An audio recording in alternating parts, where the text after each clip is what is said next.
الاستاذ عمرو طبعا. استاذ عمرو دياب. ايه اكتر اغاني بتحبها لعمرو دياب؟ يعني الجديد والقديم برضه. يعني زي ايه؟ قول لي ايه لو قلت لك مثلا اغاني عمرو اللي انت بتحبها، ممكن ايه اللي تفتكره؟ يعني مثلا افتكر الاغاني قديمه مثلا ايس كريم في ديسمبر وليه جديد وليه. بس عامه هو الصراحه يعني راجل الصراحه يعني فنان بمعنى الكلمه، مش زي بتوع اليومين دول. راجل بسم الله ما شاء الله عليه يعني، وهو هضبه فعلا. طب انت شايف ايه اللي فرق عمرو دياب عن مطربين الجيل بتاعه، او مطربين الناس اللي بتغني حتى عموما دلوقتي؟ طبعا ده ليه جيل يا فندم وما زال جيله موجود، لكن الجديد ده مين اللي هيسمعه؟ معلش برضه احنا مش عاوزين نجيب اسامي الناس، بس اسامي ما تتسمعش، لكن عمرو كلمات برضه تتفهم وتتسمع، يعني فيها حنيه شويه. يعني انت شايف ان اغاني عمرو عشان هو عرف يستمر فالناس بتسمع الاغاني الجديده والقديمه حتى بتاعته؟ عامة انا ما اسمعش الا قديم عمرو مثلا. معلش عباسط الناس بتاع الزمان الحلوه ديت، لكن شاكوش ده احنا مش عارف نقول إيه الصراحه. احنا يعني في زمن الصراحه، مش في زمن السميعه، لكن زمن استاذ عمرو دياب هو زمن السميعه فعلا. عمرو دياب يعني بسمعه اكتر. طب ايه اكتر اغاني بتحبها لعمرو دياب، او ايه الاغاني اللي انت فاكر انها يعني فاكرها من زمان يعني، او ليها معاك ذكريات او كده؟ اللي هي تملي معاك، دي اكتر اغنيه سمعتها يعني. طب فاكر له اي اغاني قديمه مثلا من التسعينات؟ يعني مش متذكر قوي اسامي، بس انا في اغاني عارفها قوي من قديمه بس مش فاكرها قوي. طب انت شايف ايه اللي خلى عمرو دياب يفضل مستمر لحد دلوقتي؟ اللي هو اسمه ده تطوره من نفسه تطوره من نفسه وبس. طيب انت شايف ان عمرو ولا ومنير، ايه اللي خلى عمرو دياب ياخد ناس، او يخلي في ناس بتحبه اكتر من محمد منير؟ ده ليه رتم وده ليه رتم تاني خالص، يعني انا برضو بحب محمد منير بس انا بسمع عمرو دياب اكتر. ممكن اغني ممكن اغني لمحمد منير اغنيه سو يا سو حبيبي حبسو، حبيبي عايز له سكر منين اجيب له سكر، حبيبي عايز له سمسم منين اجيب له السمسم، والسو يا سو حبيبي حبسو. الله يا فنان، الله الله الله. طب عمرو دياب بتحب له ايه طيب؟ طبعا انا عمرو دياب يعني ده حاجه كبيره، طبعا بحب له كل اغانيه. ممكن نغني له يوم تلات بنات ندهولي على البساط. الصراحه انا صوتي وحش.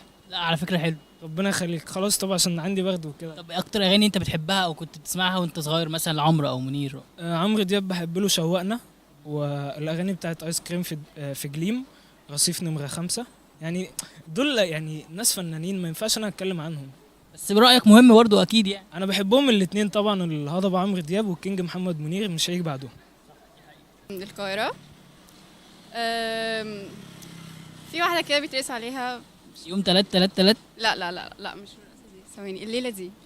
الليله دي سيبنا اقول واحب فيك. اه. فاكره حاجه اجدد شويه؟ أكيد آخر أغنية دي اللي هي بتاعت في أماكن السهر. في اماكن السهر اه. حاجه اقدم شويه؟ هي يوم تلات دي بس ما سمعتهاش يعني. طب محمد منير فاكره له ايه بالظبط، او ايه اكتر اغاني بتحبيها لمحمد منير؟ كان في أغنية بالألماني كده بس مش فاكرة اسمها، كانت مع أدل تفيل بس مش فاكرة. بالالماني؟ اه. بس بحاول أتعلم ألماني وكده بس مش فاكرة اسم الأغنية. طيب مفيش اغاني منير غنى حاجات كتير بالمصري يعني، فاهمه؟ اه ده حقيقي. أيوة استنى، أنا بحب أغاني كتير محمد منير بس قديمة كلها. اللي هي حارة السقايين. برج الحوت. برج الحوت بيقول فيها ايه طيب؟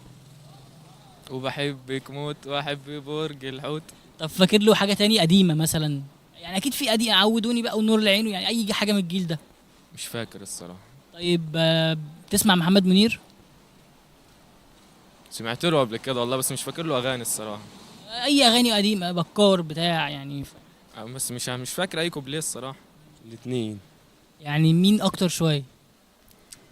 هو محمد منير عشان شخصية بقالها كتير فترة كتيرة من صغرنا بنشوفه وكده وهو كويس يعني ومحبوب كتير. طب ايه اكتر اغاني بتحبها لمنير؟ اللي هي الأغنية وأنا صغير يعني، وأنا صغير اللي هي الأغاني اللي بتاعت بكار والأغاني اللي هي التانية دي العادية. محمد منير ممكن حواديت، أم، ممكن الشبابيك برضو. كان في أغنية زمان كانت اسمها سويا سو، دي برضو من الأغاني الكويسة أوي دي. بس ده بالنسبة لمنير يعني. صنع طب- طبعا. هو طيب، طب انت اول اغنيه فاكر انت سمعتها له؟ كانت هي سويا سو. نعم. دي اول اغنيه فاكر انت سمعتها لمحمد منير. طب عمرو دياب، ايه اول اغاني فاكر ان انت سمعتها لعمرو دياب؟ عمرو دياب من زمان كان ممكن تملي معاك، عايش ومش عايش برضو، وبس. وحاجات بقى اللي مؤخرا برضو معمولة كويسة أوي.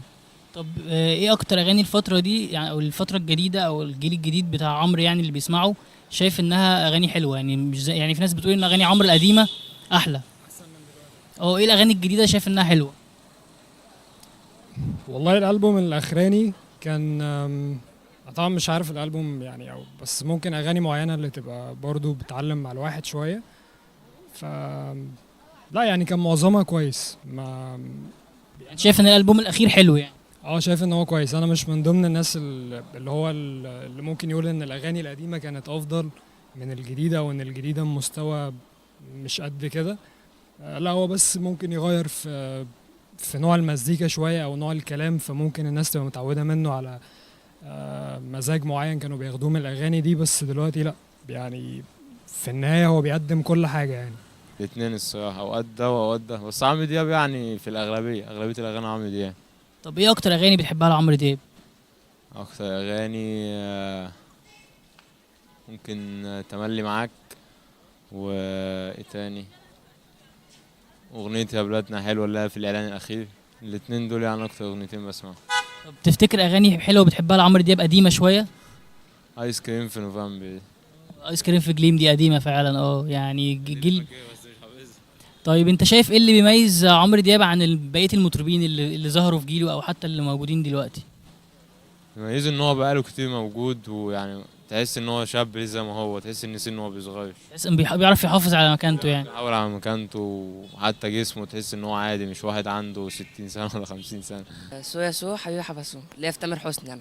انا تحب ايه لتامر حسني؟ بحب اغاني كتير قوي بس ما اعرفش اساميهم.